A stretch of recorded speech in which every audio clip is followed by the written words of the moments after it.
Sa halip na ang sabihin mo sa masama ay masama rin, huwag mong gantiin ang masama ang masama. Kaya kung masama yung tao, ginawa ka masama, kahit sabihin mo ng God bless you. No? May the Lord bless you.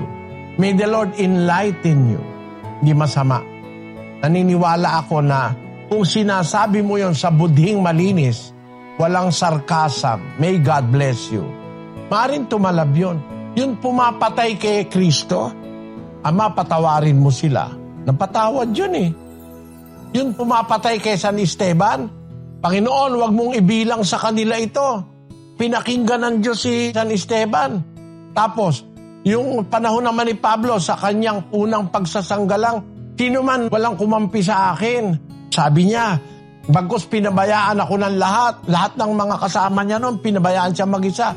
Nung nakikipaglaban siya dito sa mga rebelde. Ayan sabi ni Pablo, huwag nawang ibilang sa kanila ito.